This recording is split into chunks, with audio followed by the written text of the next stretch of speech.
Okay, Dani, fresh off the plane and through the wind tunnel, right? Was it back in? Were you sideways?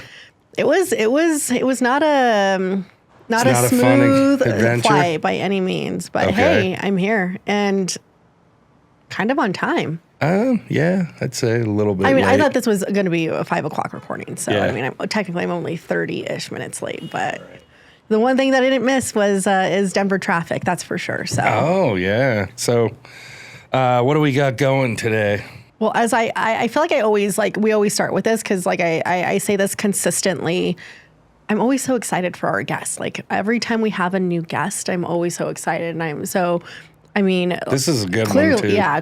I mean, all of our guests are great, but like I think we've been waiting for. I don't even remember when we scheduled this. This was months ago, probably like 4 months ago. So we've been waiting for a long time for this guest to be in studio with us, and we've always talked about it since season 1. And so very, very excited to have you here, Miss Julie Dixon. Yeah, welcome Julie to the Dixon, show. the legend of parking. Thank you for having me. By the way, I need you to know this backing track for somebody in parking really messes with you when you're driving, listening to your podcast, and you hear the horns honking. Yes, I know. Yeah. Major PTSD, just so you know. Yeah. I've done that too, where in the car I'm like, oh my God, who is that? What is that? And then I'm like, I forget it's somebody's beeping. Yeah. Get out of the way. I have a moment. I'm in parking and I'm listening to a parking podcast. Well, I've told you this, John. I have conversations with both of you when I'm listening to the podcast. Sometimes I have to stop and actually text John because I get so caught up in some of your conversations. So I'm very honored and flattered to be here today. I feel I'm amongst parking royalty. Yeah, so we're happy to have you, and I'm ready to dive in. What about you? Very excited. So you're from California, born girl, and raised. Born and raised, and you did your undergrad at Santa Barbara? Yeah, I went to UCSB, go Gauchos, and I was there when UCSB was the #1 party school in America. Go Gaucho. What is a gaucho? A gaucho is like a Spanish cowboy. Okay. All right. Got it.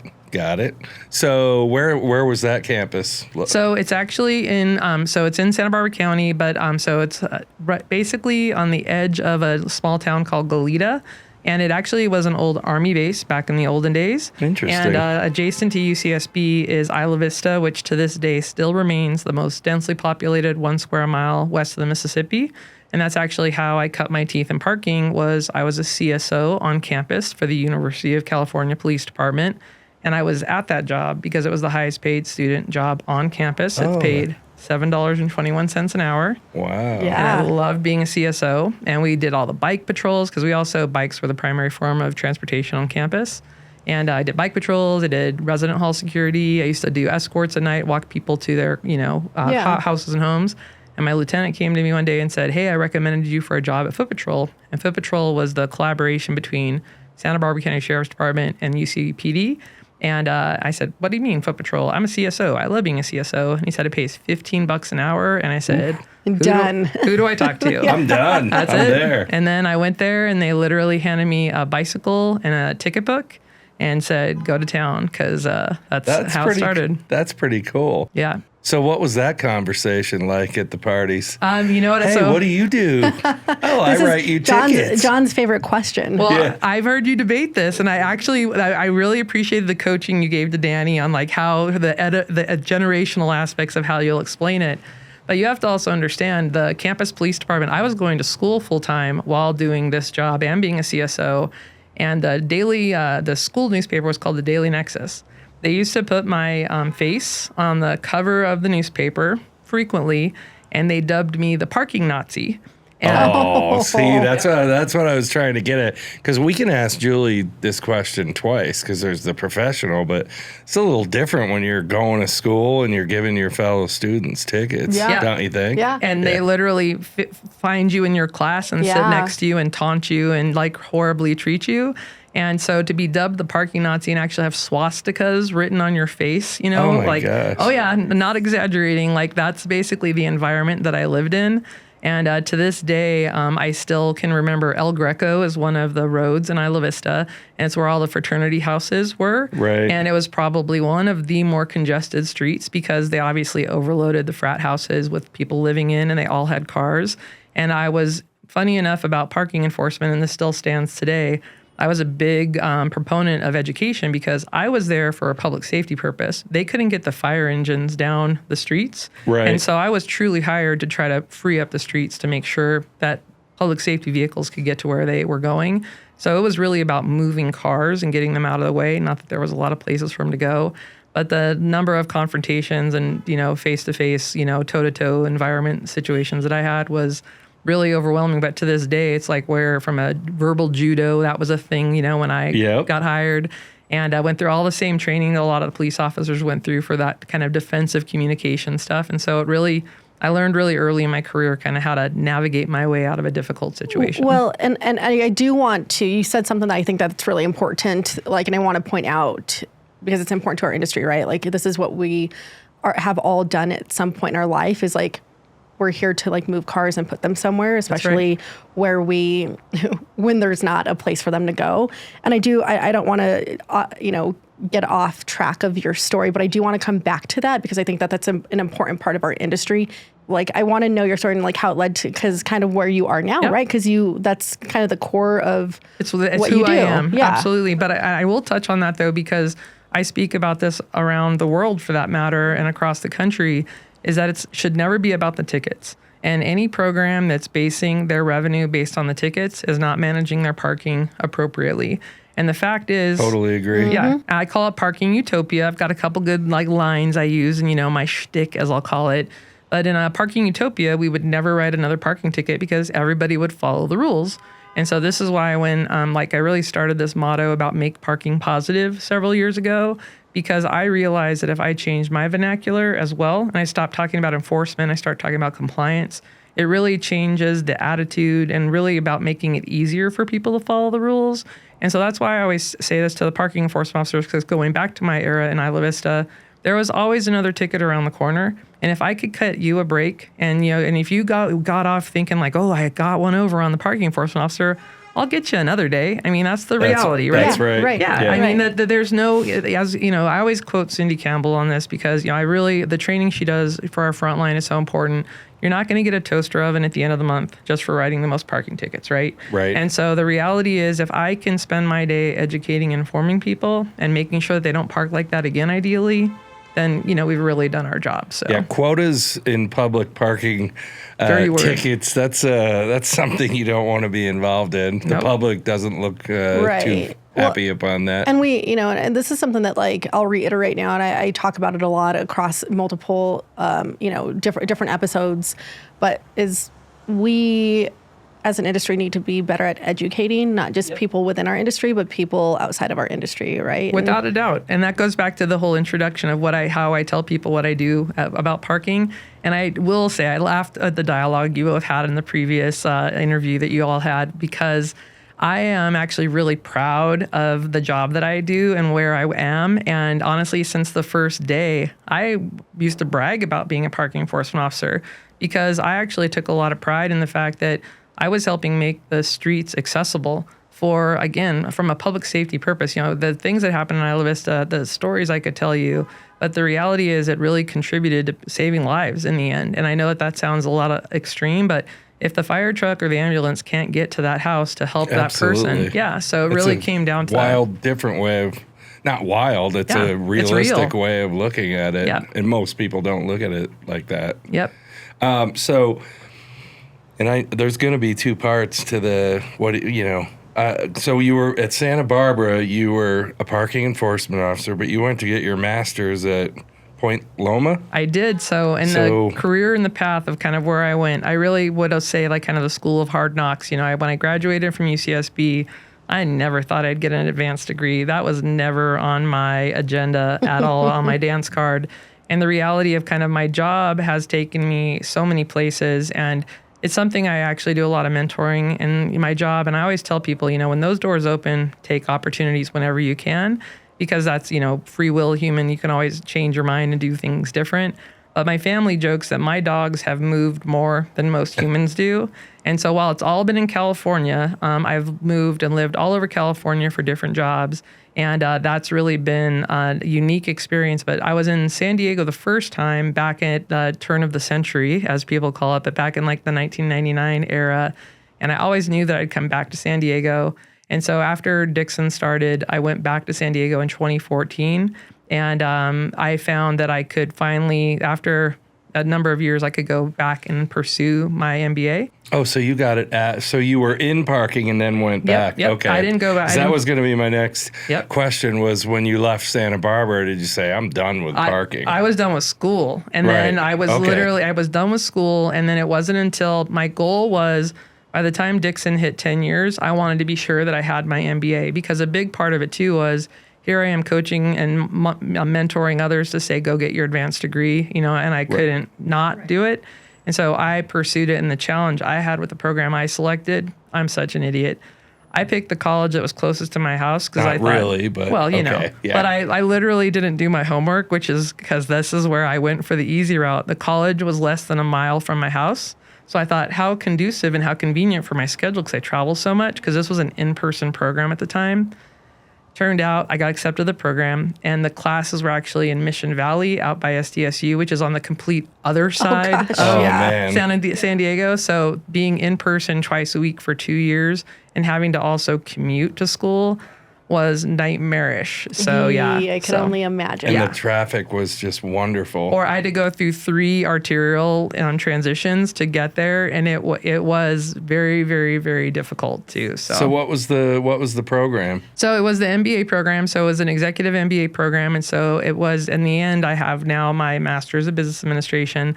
But what you probably don't know, because I've kept this really under wraps, is I'm actually pursuing my PhD right now. That's amazing. Nice. Yep, I only have 1 year left on the program. Oh. And I'm really excited to tell you that my focus of my doctoral project is parking enforcement. So, That is so great. Wow, that's pretty cool. I would say that's a thesis that I would love to read. And in fact, I'm hoping that you all will read it when it's done. And I think, and John knows this, is that my thing is on street, right? Like that's municipal on street. That's my bailiwick. It's what I love. It's just what it's what I surround myself with. And it will always come back to enforcement, because I always say this, and in fact, I have a lot to talk to you about the research. I will always say it doesn't matter what you charge. It doesn't matter what the time limits are. If you don't have parking enforcement, then why bother? And that's kind of the core root of what my thesis really is all about, is the fact of what is an effective parking enforcement program, and ideally being able to build the formula so that municipalities can calculate the proper level of staffing that they should have for their programs. I think that's great, and I think that's something that a lot of municipalities, but not only municipalities, but municipalities who are seeking out a third party, like operator, if you will, struggle with as well, right? Absolutely. Not a lot of operators. I think that a lot of operators can pride themselves on, running an efficient parking operations, but I think the fact of the matter is municipalities are so difficult to hone in on, and so.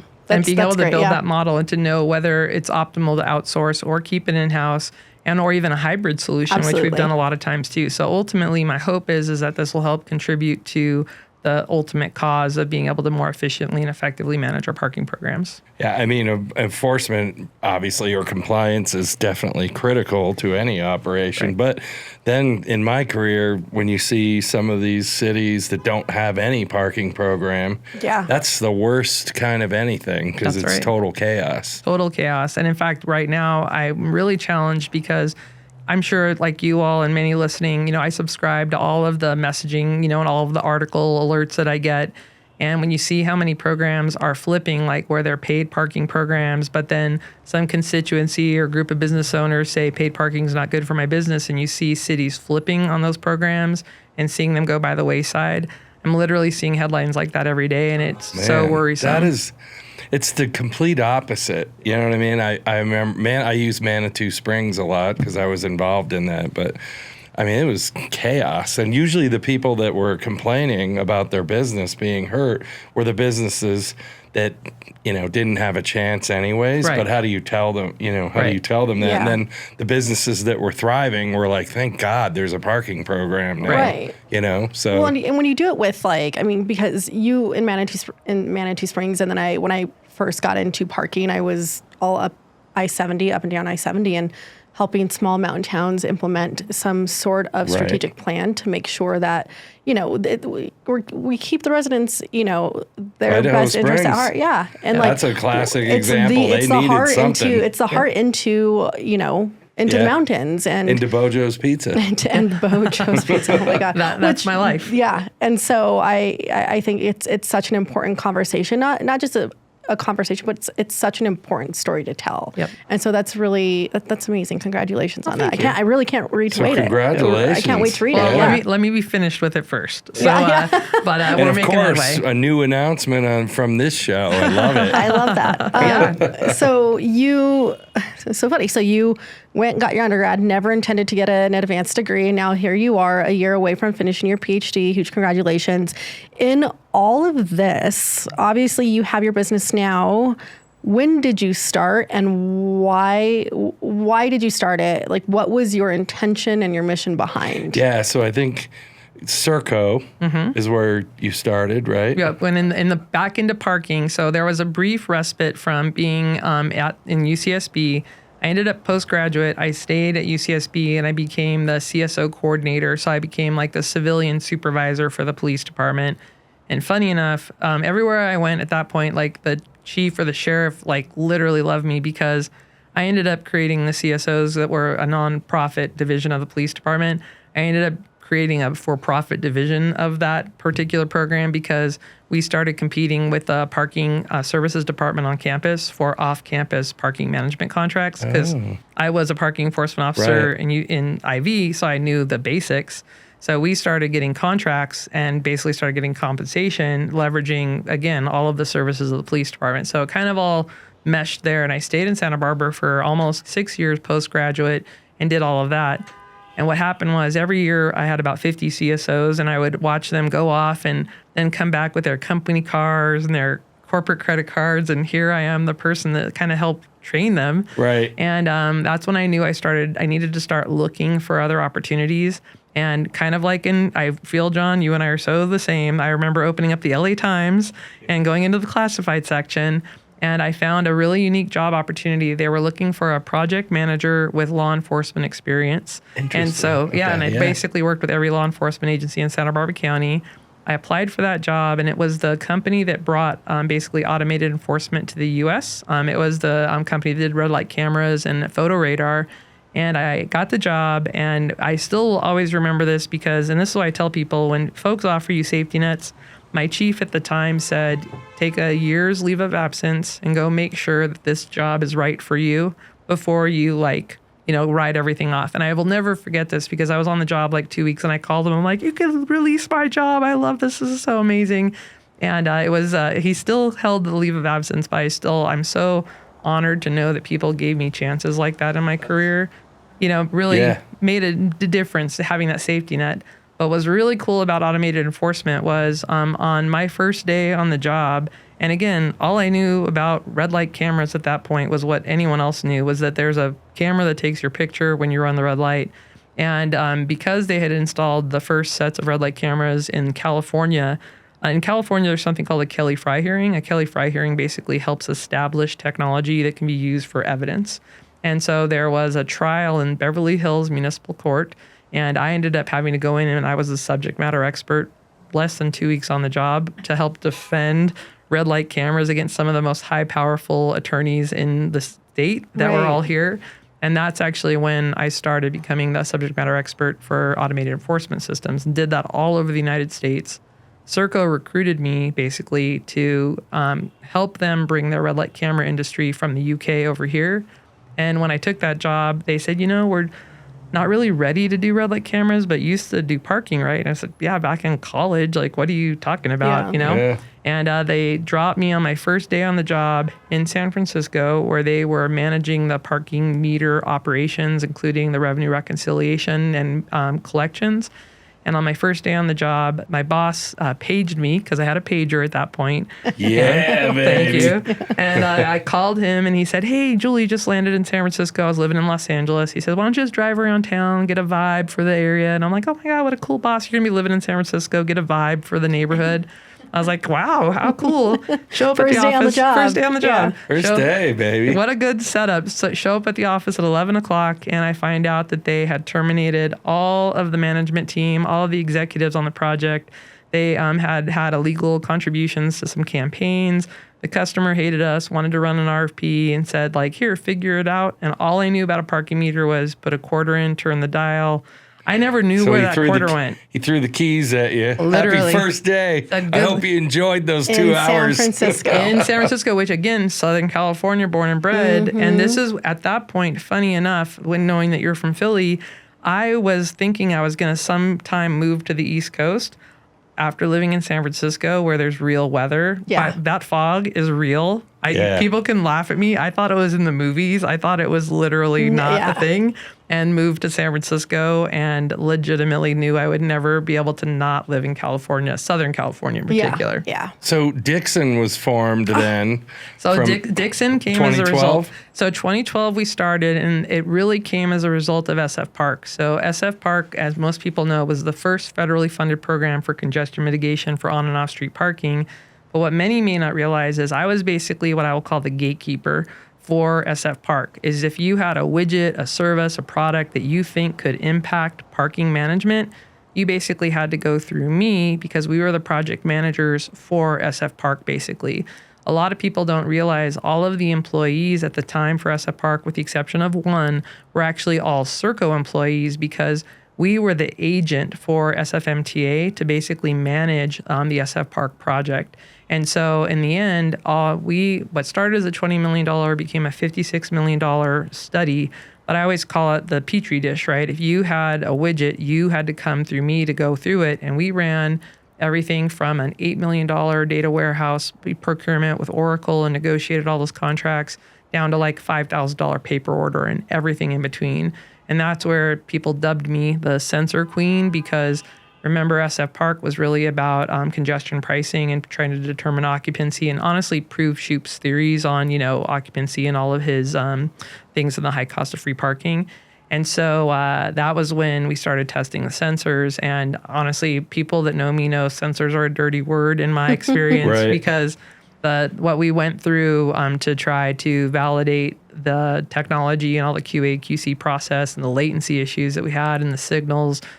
The technology has improved dramatically, so all of you sensor vendors out there, no need to call or write. I've talked to all of you. But the reality of the technology at the time, it just wasn't robust enough to support what the city was trying to do. Right. Yep. So, but it was definitely an experience. So post SFpark, while I was out there coloring all the gray roots because of all the gray hair the program gave me, and everybody was out there writing their papers and books, all of these cities were coming to Serco saying, like, we want to do what San Francisco did.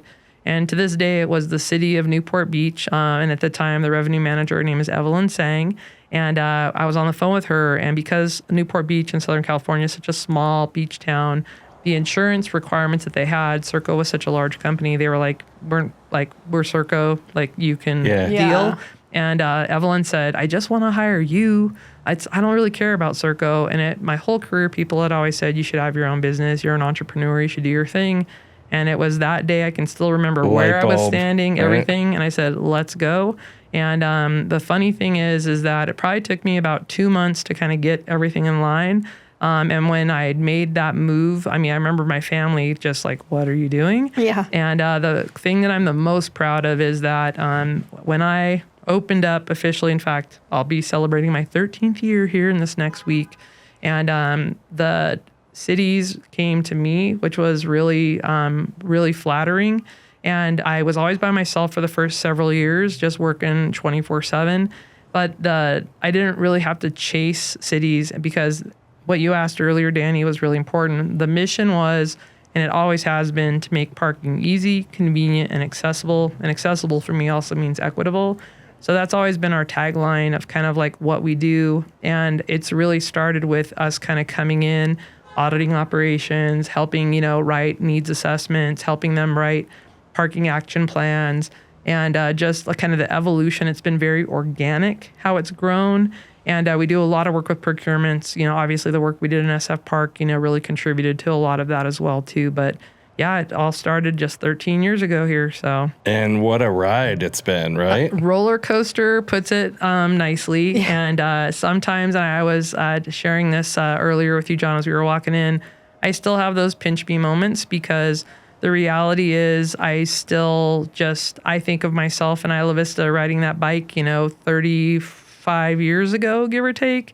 And I still don't forget kind of where I came from. And I think that that's what's really important about the kind of the integrity and the ethics of it.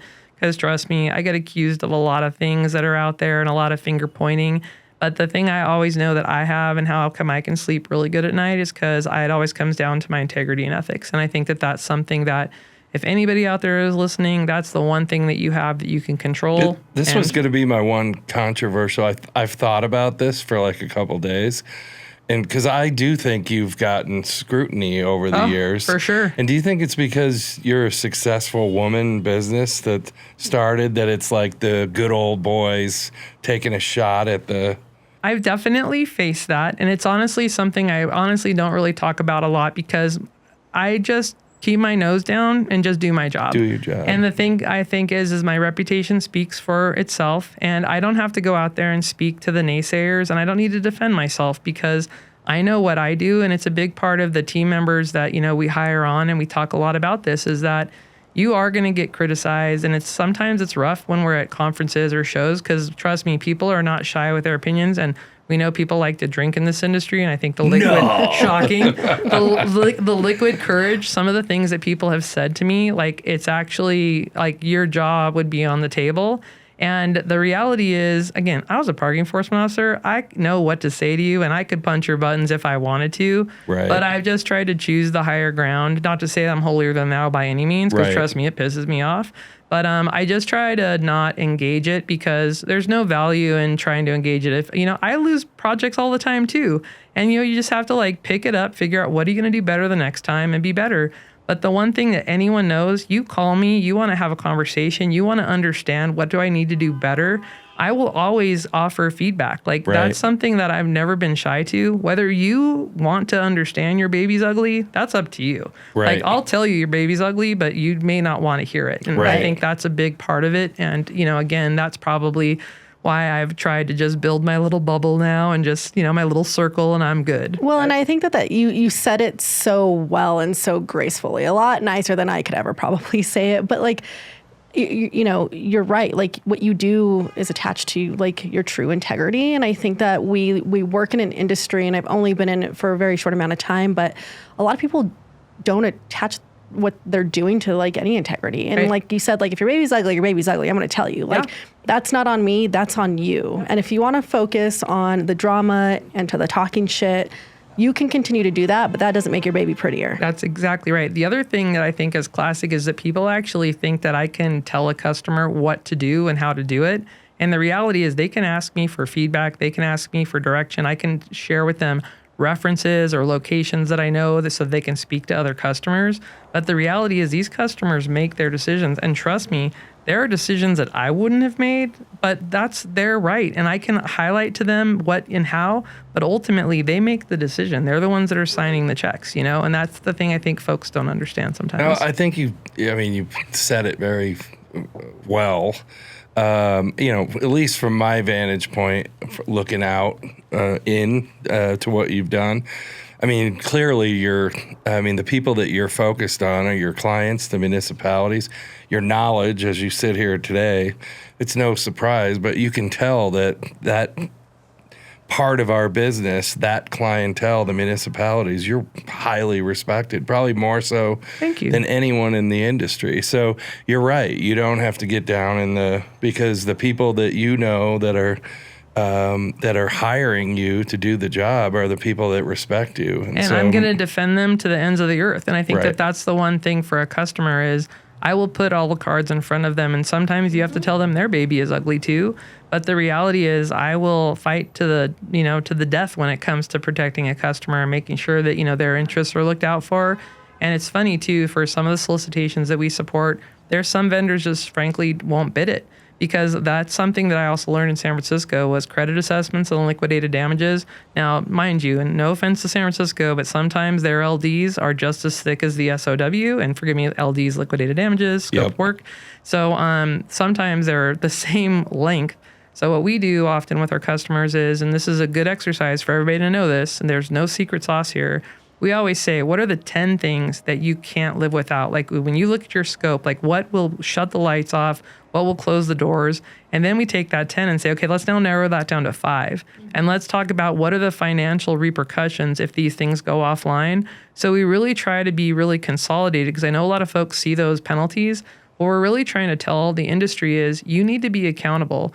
We've been doing this long enough to understand that oftentimes when a city signs an agreement, you know you're locked in, because it's very difficult for agencies to get out of agreements. And we know how difficult the procurement process is. Somebody's going to end up with egg on their face because they're going to have to go and say we made the wrong choice. These are not good for anybody.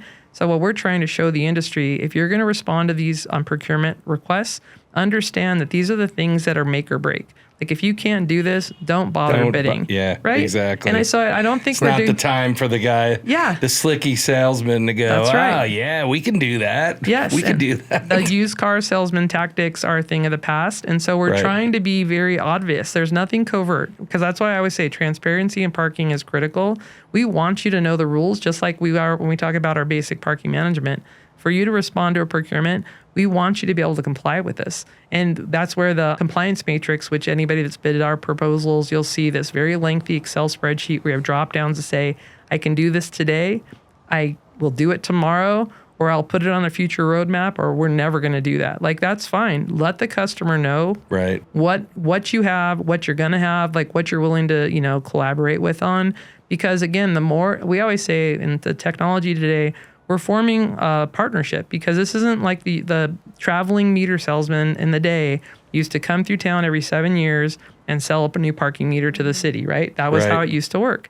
Now you're basically buying a relationship, you're buying a partner, somebody that has technology that has to be supported.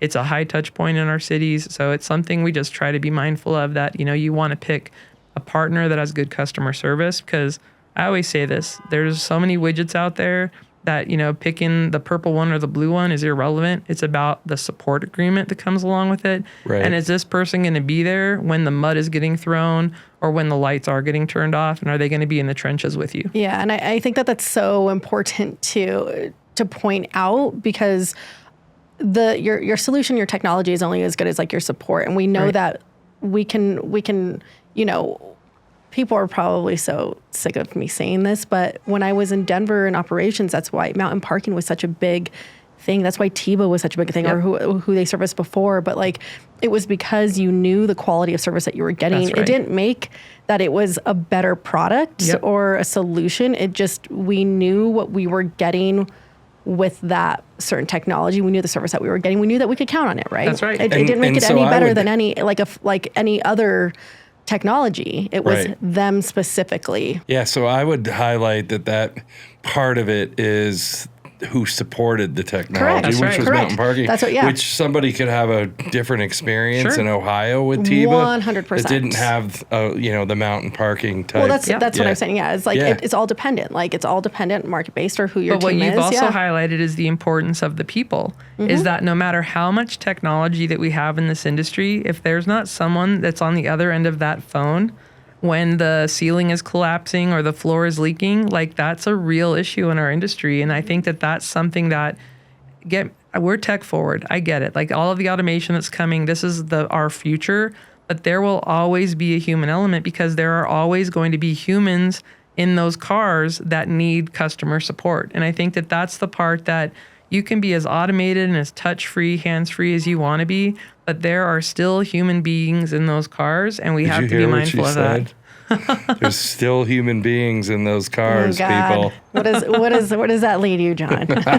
I'm not going to say it. I know. I don't have to. I've brought it up so many times. So much controversy on your end over there. This is when I'm always yelling at the radio as I listen to your all's podcast as well, too. So, yes. No, I think that that's such an important touch point, Julie. And we are in such a tech-forward industry, but it's the relationships are so important. Like, you're you're essentially going with the relationship and not necessarily the tech or the solution that's being put in front of you. And I think often that's great. the reference check that you're calling on, because again, the tech is the tech. And again, there may be some little bells and whistles and enhancements. I get that.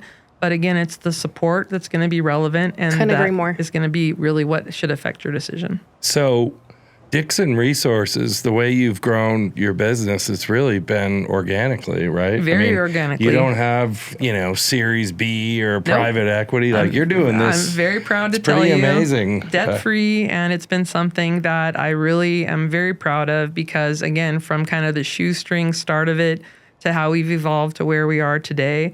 It's one of those things too, where again, picking the projects that you want to work on too is something that I'm really flattered by. Is like, when I always love this story, because when I started the business and, we're trying to come up with a name, people always ask me, what's the one thing you would do different? I probably wouldn't put my name in the title, because that does, when people do tell your baby's ugly, it's your name. It's your name. It does hurt a little bit. I do have feelings.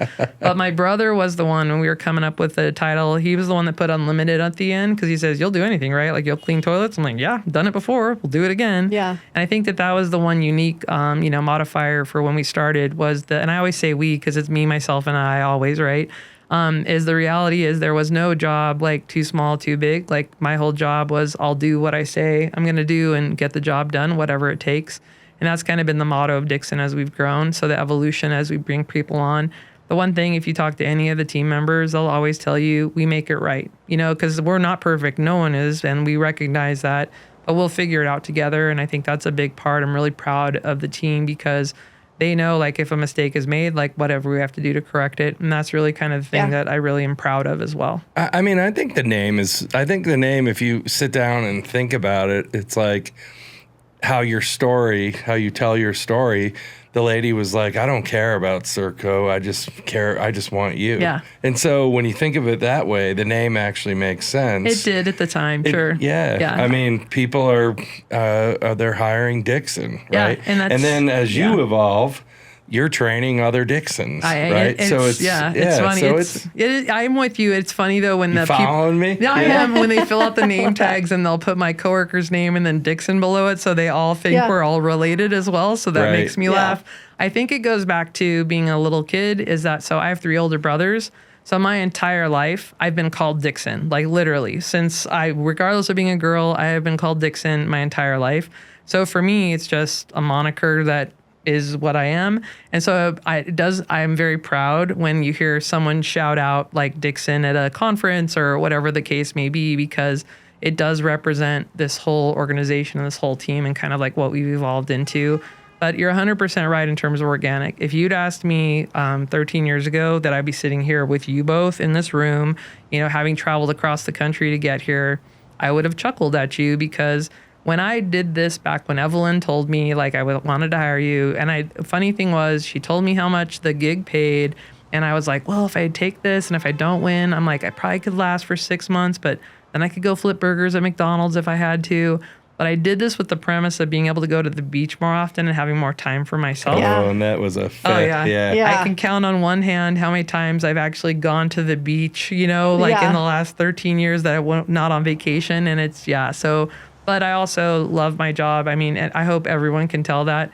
I take so much pride in our industry and what we do, and I will talk to anyone about parking. That's why when it does come to the party introduction, I love it when people scoff at me and go, parking, and I'll go, did you drive your car here today? Yep. Yeah. Did you park it? You're welcome. Yeah. And, I go from that angle, right? That's probably a first. I like that. Yeah, I like that one. Yeah. It works really well. So, you've spoken to your team. You've got some cool team members that have been with you for a while. Right? Yeah. Honestly, it's crazy to think that I've got some folks that have been with me for 9 and 8 years now. And it's crazy because I can still remember when they came on, and I remember the fear and, oh my God, I have to pay these people. They have families, and that's the thing that, as a business owner, I think that's the thing that, when I worked for, Circo, they were a $7 billion global company. I never thought about where my paycheck came from or any of those things. Right. But I do think that the folks on the team recognize the reality of how this works and, cash collections and all of that. it's just the reality of, being able to keep the lights on and pay everybody. And so that's why I am proud of our status in terms of being debt free, is that, we have a nice nest egg so that if we do have lean months, we can definitely support them too. But the team players that I have right now, I can't even tell you, but the longevity of the team, I think also speaks volumes about the group that we have formed and the collaboration that we have. And it's really fun. I call it a think tank because even today I had a challenge from a city. And so we had a Monday team meeting and I just said, okay, here's the challenge. What do you guys think? And it's been really neat because kind of moving the needle on different concepts and different opportunities has really come through that collaboration. So you were obviously a team of 1 to now a team of... So right now we're right about 15. So I was on your great. website. We've gone as high as 20, and it's, I will say, like the whole like, who do you want to be when you grow up conversation. I have that all the time, even though I am the age that I am, but I do have this conversation with myself all the time. And I do think that this is our sweet spot size wise, because I just, I want to enjoy the job that I have, and I love working on the projects that we work on. So this is really kind of that right size for the organization I found to also be able to have the impact and the collaboration that we do.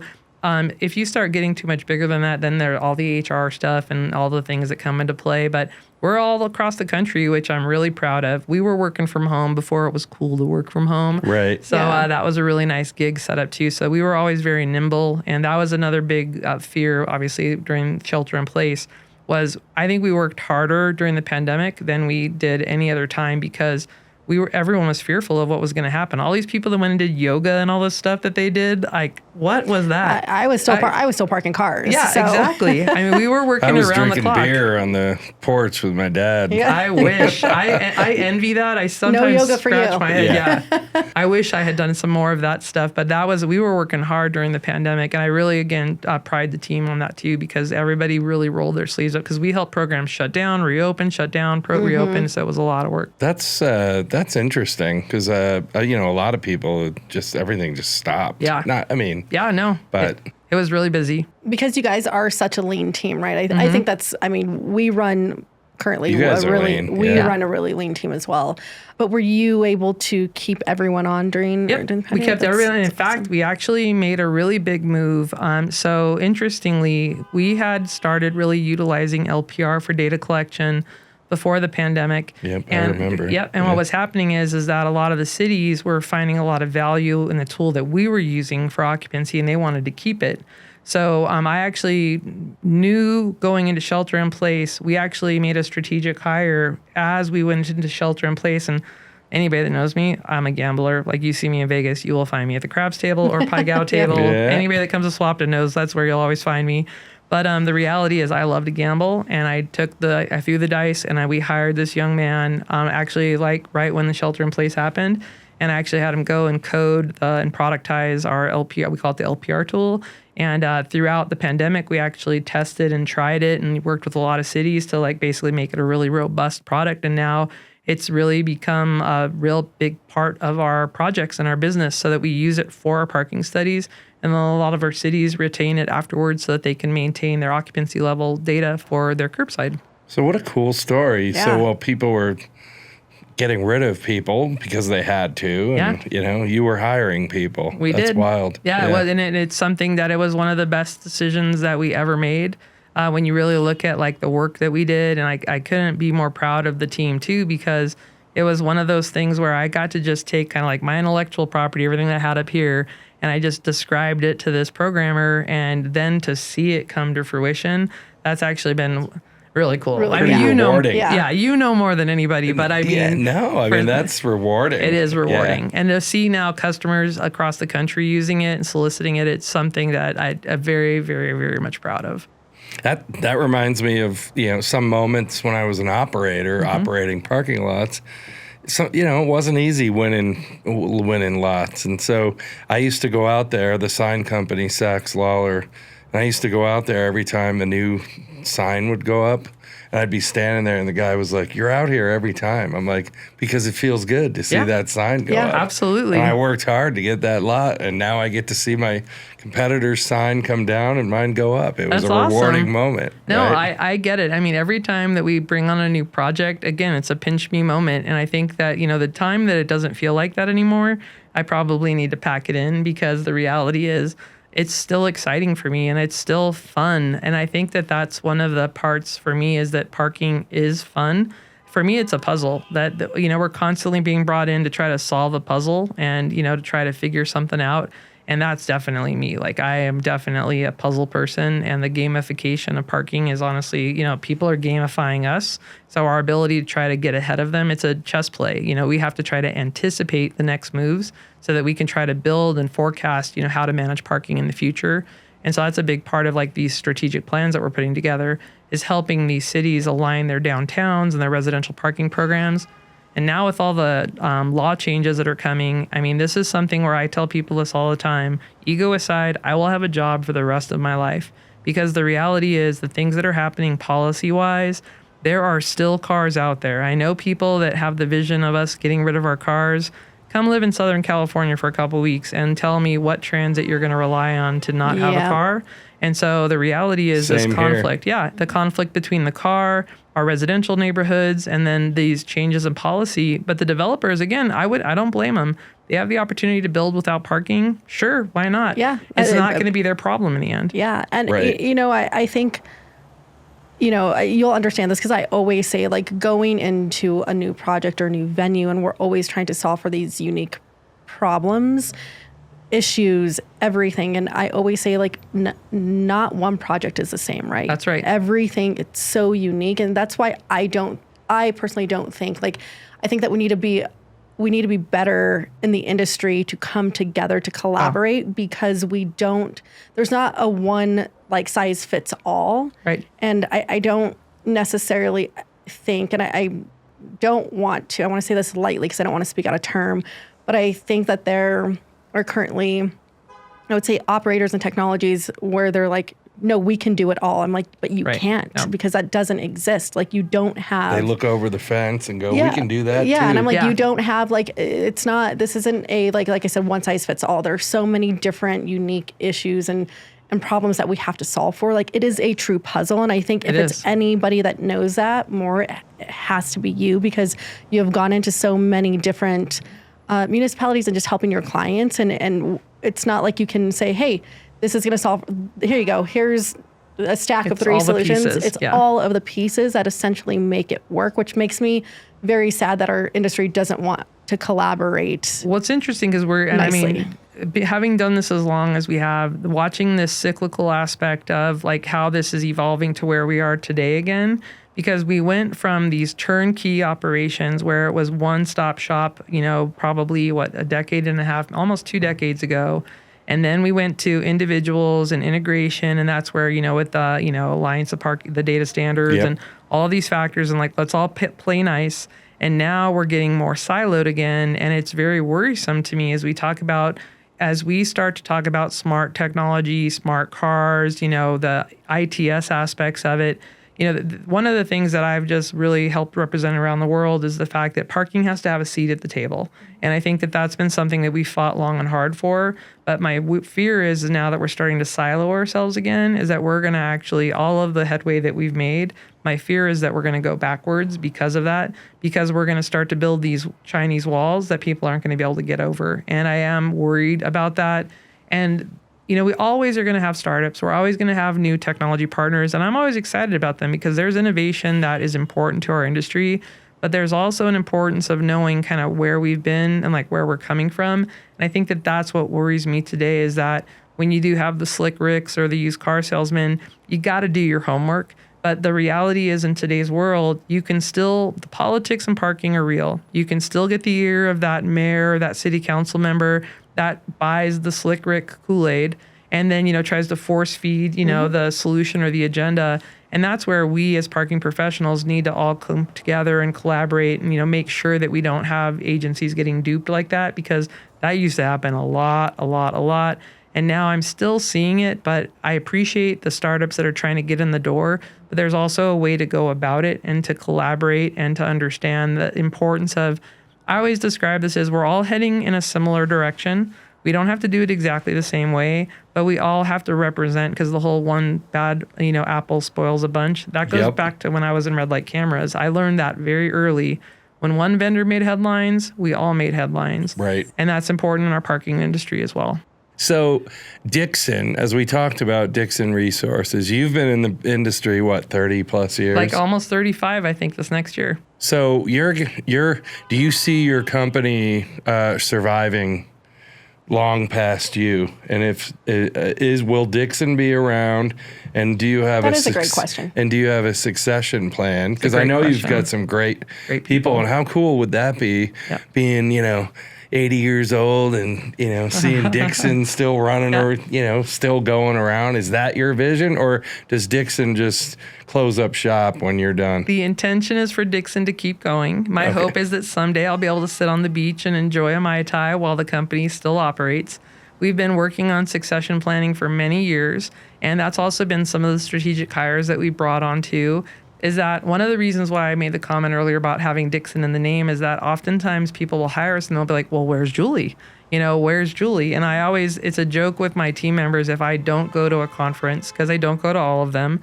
And they say, do you know how many people asked where you were? And I'm always like, we should make that a drinking game, right? Yeah. It's like, how many times did you get asked, But the intention is so that I can definitely, what I'd really love to do is be able to kind of go back more into the background so that I can steer policy. I will write a book someday is my intention. I really want to focus on kind of this, my doctoral project, and be able to do those things, because I think that that's where truthfully I can be more effective, is to be able to kind of help steer the ship in terms of some of the directions, especially when it comes to legislation. Is that, I've worked successfully on many legislative projects throughout the country, and I do hope that that's really where I can put some of that emphasis in. And really kind of just, again, hopefully kind of steer this agenda of making parking more positive, the transparency. That's really where I think I bring the most value. And honestly, anything I can do when it comes to training and mentoring, that's just a given, because that's just in my, second nature. Right. So I've definitely been working on the succession planning. Many of you know my colleague, Emily Quatinence. She went off and had a baby, and she's the cutest little girl. And I really envy Emily, but she's definitely enjoying the time with her baby and her family. But my hope is that we'll be able to convince her to, come back as well, because she's been my right hand for so long. A long time. But I will also say it's been a good test, because with Emily being out for, this time, it's been a good test to me to demonstrate, the ability to kind of spread the wealth, as you'll call it, to make sure that we have that succession planning. But the one thing I'm most proud of is the organization, is that if I do go out, or, like I do win the lottery, or if one of my team members wins the lottery, the reality is we can still keep rolling. Right. And I think that that's been a big part of it too, is that, from the advising perspectives and having the resources built in, is that Dixon should hopefully long sustain my absence. And that would definitely be the objective and goal, because we do serve a niche, I would say, in this industry. And I always say this, we're not for everybody, but the niche that we really serve and kind of like where we flourish, I do think there will constantly be a demand for that. So. Right. So do you have like playbooks? You know what I mean? Like a playbook. So it's like, okay, Julie's not the quarterback today, but we're using her playbook. We've done a lot of that work over the years with different SOPs, because a really good thing, and again, this comes through lessons learned, is that an operational needs assessment. So what are the things that we can't forget to ask? Like, what are the things that we can't forget to look for? So we have created over the years, basically those kind of like those call books, right? Those playbooks, so that you have the checklist, so that when we do go out on site, because trust me, if anybody's ever done a needs assessment, it's really easy to get distracted by the shiny object over here or the broken object over there. And so it's been nice having these playbooks, because you basically can always ensure that you don't miss something. And we're constantly adding to those playbooks, because as you guys know, when you start flipping over rocks, like, you just never know what you're going to find. And still to this day, there have been moments since Dixon started, that like, when my jaw hits the table, like the stories that I could tell, like the fact that that still happens, I'm sad to say it does still happen, because sometimes you find some really egregious things happening in operations, as you all know. Right. Yep. But that playbook opportunity is something that we've used so that as we bring people up in their experience, they also don't miss anything either. But a lot of it, the one thing we always tell people when they come on, there's a lot of writing, because, you know, you have to write the reports, the strategies.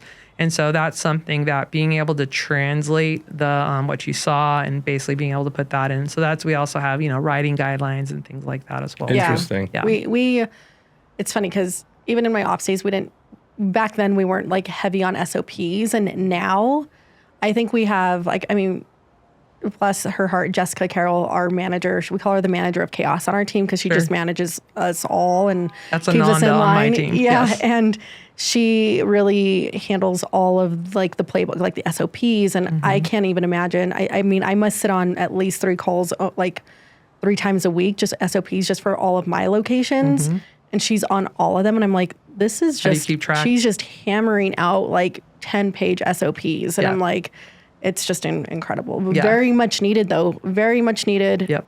Yeah. in any operations. So like if you went down tomorrow and yeah, something happened, we like, lose a manager, we lose a director. We need to be able to gotta hand be something able over. to, Yeah, That's right. we got to put somebody's got to someone be able in. to come up to speed and Yeah. have something to. Yep. Yeah, it's challenging, especially for organizations that don't have a huge That resources. are lean, like we described. Yeah. All of our projects have at least 2 people. There's no project that has just a solo person, because you have to be able to be prepared for that person to go on vacation. You have to be prepared for anything, That's you know? It's good to have Interesting. multiple eyes. Yeah, that's it's, actually. it's good to have multiple eyes on it, right? Yep. Because someone Yeah. goes out or someone's sick, and a client needs something. You can't be like, hey, we'll get back to you tomorrow or whenever they're back. Exactly. You got to be able to. We got to keep the ball rolling. Exactly. And Yeah. also, that's how our juniors became associates, and our associates become seniors, and our seniors become principals, is that opportunity. I mean, that's the one thing in our organization, being as lean as we are, talent is recognized because you stand out in this organization.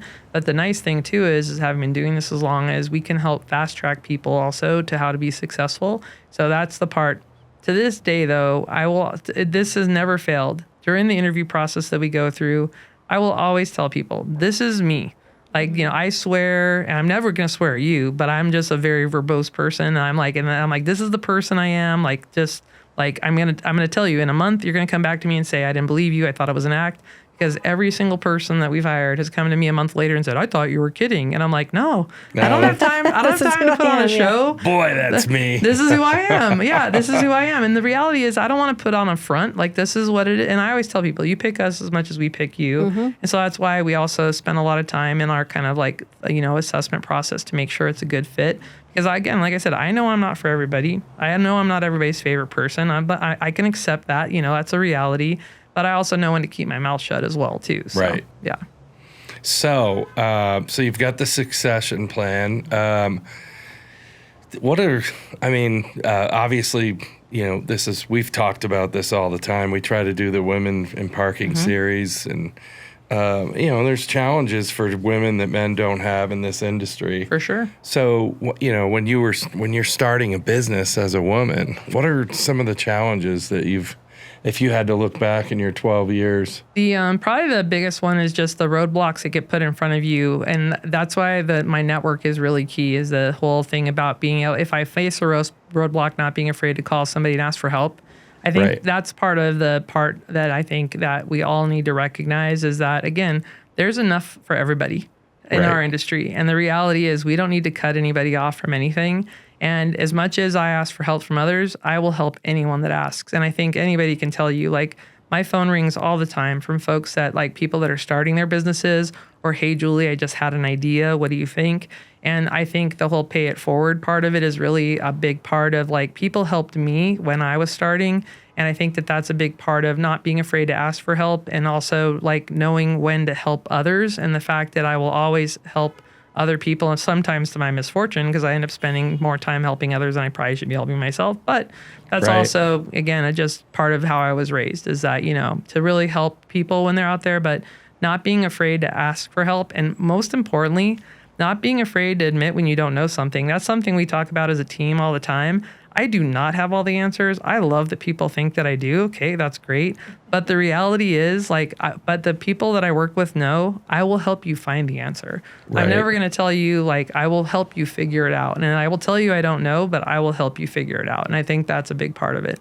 I think that that's a great point. Like, I always say, people come to me for a lot of things as well. And I'm still like very new and very fresh in the industry. And my thing is, I'm not afraid to pick up the phone. I'll pick up the phone. I'll call whoever I like. I don't have it all. And I try to piece it all together in the best way that I possibly can. And I do think picking up the phone and asking for help when needed is very important, especially in this industry. And it helps you network. It helps people. Like, Absolutely. I will, like, a competitor can call me. I don't care who calls me. I'm always here to give advice or just to listen. In all of your years in the industry, what do you think, and this doesn't have to be one key point, but what is one of the biggest lessons that you have learned? That's a good one. Honestly, probably, you know what, actually, this has been a real challenge, is knowing when to shut up and listen. And because I do a lot of stakeholder engagement and I do a lot of council presentations and things like that, and usually working with the pitchforks and torches, I got a big mouth. I know that. And again, I got a lot to say, and you give me a microphone, I'm in. I don't need either one of you. I could just talk forever. But the reality is, when to, first of all, stop and listen, but more importantly is to actually listen. I used to be, and I'm still guilty of it by all means, but I was already preparing my response to someone and not actually listening to what they were saying. And so I think when I started actually listening and responding, not reacting, I think that's really kind of the turning point for me. And so I think that that's something in our industry, even though you don't want to hear from the pitchforks and torches and the naysayers, there's a reason why they have something to say. And you may not agree with it, but you've really got to consider it because, and so hearing them out, and that's been a big part that there was like a turning point in my role probably about maybe 7 or so years ago, having stood in front of many a community meeting where I was so busy strategizing and anticipating and trying to figure out how to respond that I'm like, I'm not even listening to these people. And that's kind of where I really had to change like my vernacular and really start to listen. And I think that's really for me when I kind of got control of my emotion, myself, because I'm a very emotional person. I know that for sure. And it was really hard to do, but it's something I'm constantly working even with my team on is listening. So interesting because I have the same challenge. Yeah. And I've tried to be a better listener because I would do the same thing. I'm always like, how am I going to respond to this person? I'm thinking you're already ahead. I'm already thinking about how I'm going to respond to you, and I'm not even listening. And I think it's because I think all three of us here in this room today are very passionate about what we do, right? And I think it's very easy to react based off of emotion versus really sit back and listen. And one of the things that I've had to learn, because I love what I do and I don't like controversy, but I would always find myself being controversial, is like really taking what other people say and listening to it and as a different perspective and not being so reactive to it, although I might not agree with it. And trust me, I normally don't agree with anybody who's not in parking about what they say, but it's just because I love what I do. And I truly feel like anyone outside of not anyone outside of our industry, but a lot of people think that what we're doing is bad, right? They think that we have bad intentions. There's a negative image. And I'm like, I would never do anything to intentionally hurt somebody or be like deceitful. And so I take offense to that personally because I'm like, those aren't my intentions. And it's almost questioning my integrity, right? And so I completely understand, like, anybody who is really passionate about what they do, I think is just naturally going to be very emotional towards towards conflict. So number one takeaway: listen. Yeah, it makes a difference because also, let's just say it's the naysayer. They're explaining to you what's broken so that when you come back with your plan, you know what to tackle. Like, I mean, it's a big part of it. Perspective. Yeah, and exactly. Like listening, it's about like I said listening perspective. And I mean, they're telling us what they want. They're telling us what they think that they need. Yep. They're telling us why it's broken and why they don't like us. Like, how can we make that better? Exactly. So what percentage of the projects do you go in where you're, I'm sure a big part of going in is listening to what the city's telling you their wants and needs are and their problems. So that's huge. But what percent of these projects do you get in, and the wants and needs of the city are so whack that it winds up being completely different in the end? Well, I can tell you there was one project about a year and a half ago. We got brought in for a very specific scope, and there was a community meeting that I showed up for. And basically, my eyes were out wide open because they showed up with pitchforks and torches. And it was funny because the meeting was supposed to end at 8, and the room was still packed, and only like a third of the room had finished. And so I called a pause and said, okay, anybody that needs to leave at 8, because we understand the meeting was supposed to end at 8, but I'm not leaving here until, we hear from everybody. And I will always remember this because the city manager at that point was getting up to leave, and the room, I could just see the room turn.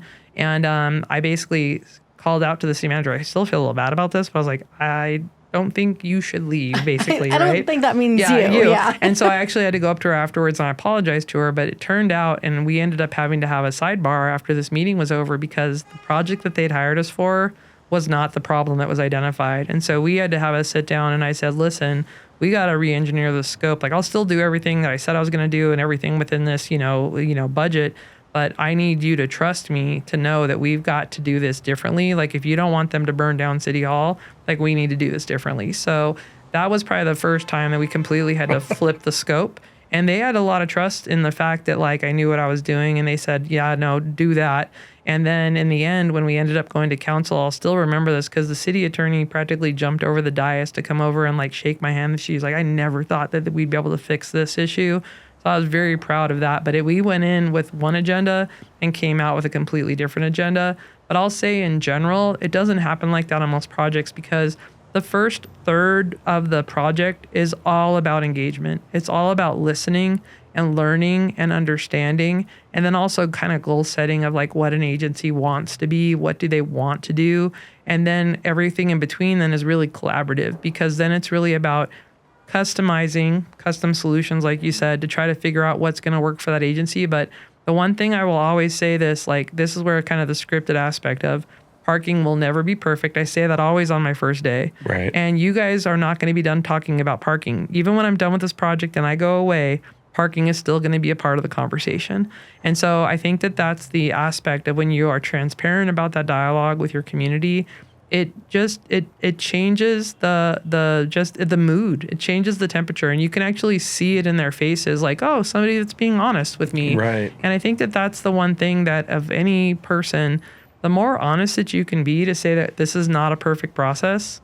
There's human beings involved, so it's never going to be perfect. And so the more that you can be forward about that, then it's also forgiving because at the end, and when they say, well, what about this? I'm going to say, remember when I told you it wasn't going to be perfect?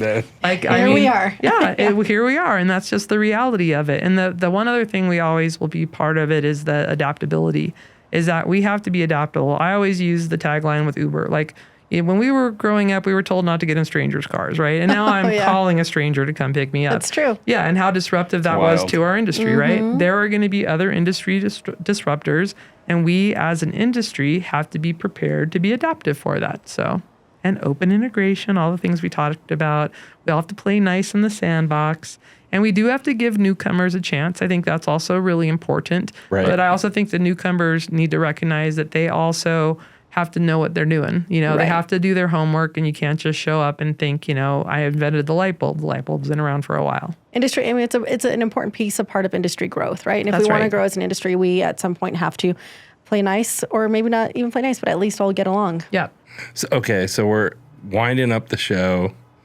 You get to ask your favorite questions that you like to ask. I always ask. I just think that it's best and worst. Yeah, it's always so fun, right? Because I think everybody has such like a cool, unique story to like a good moment and a bad moment. What is a story? Like, what is a a moment like that that is most memorable to you, whether it was like your worst parking experience, your best parking experience? You got to give your worst parking story and your best. I'll give you my best first. So when Dixon was selected by IPMI Organization of the Year, that was insane. And then to follow that with Emily Quatinetz, my colleague, being selected as IPMI's Emerging Leader of the Year, those were two moments that were just like so proud because, again, this was just me. And now to be here and to be recognized by the industry, and then to see somebody like Emily, who's just so smart and so talented, and to see her get recognized, like that was an amazing moment. Worst moment, goodness gracious.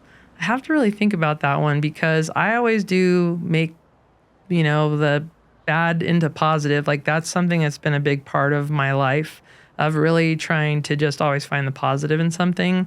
But I think probably one of the worst moments was at a conference about 2 years ago. Was we were at a bar like we always are, just hanging out, and it was funny because earlier in that day a fellow had come up to me and said like, "Oh, you're Julie Dixon. I'd really love to take some time and chit chat with you, etc." I gave him my cell phone number and said, "Yeah, just drop me a text, and if we can't connect at the conference, because you all know conferences are insane, yes. Like give me a call, let's chit chat, happy to chat with you, etc." He was like new to director of operations or something like that for the company that he was working for. At night, I was just sitting at the bar, mind you, not even drinking, just enjoying the collegial aspect of our industry.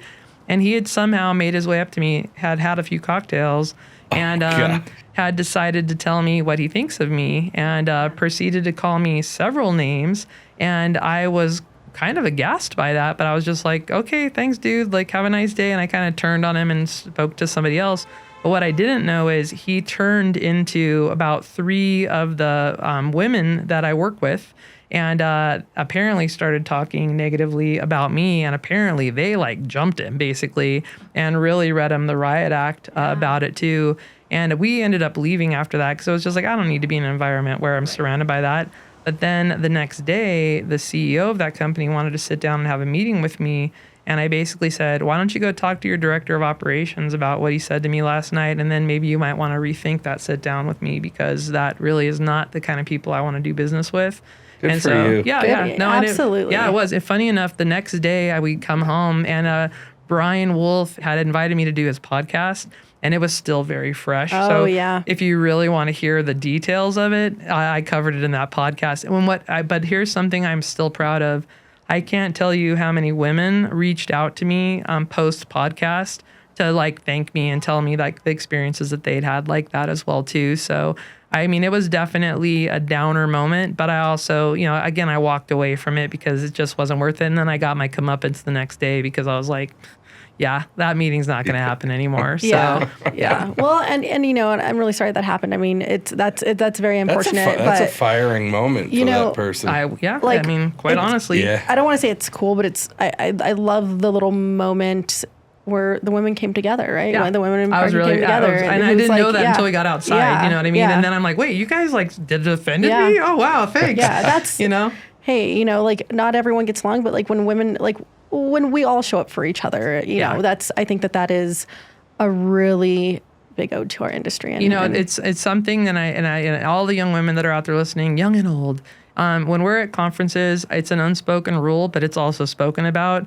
We're always available. Like there's always another woman in the room that you can always go and stand next to. We were at New Orleans, whatever conference we were at, and some young ladies came up to me and said, "Can we stand with you, Julie?" And I'm like, "Who's the problem?" Yeah, who do we got to jump here? And I remember I'm like, and I'm pointing around the room. I'm like, "Do you see Carmen Donnell's over there? There's Brandy Stanley." And like you're pointing to all these women to be like, you can go up to any one of us and stand next to you, and we'll look out for your back. Absolutely, yeah. I love that. Yep. Yeah. Well, Julie, thank you very much awesome. for making the trek Julie. here. In studio. Yeah. In studio. I love it. Yeah, thanks for having me. Thanks, Dani, for flying in for another show. Yeah, I appreciate it. Literally flying in. Yes, it flew in for you, Julie. I love it. I'm super honored. Thanks, We'll guys. see you next time.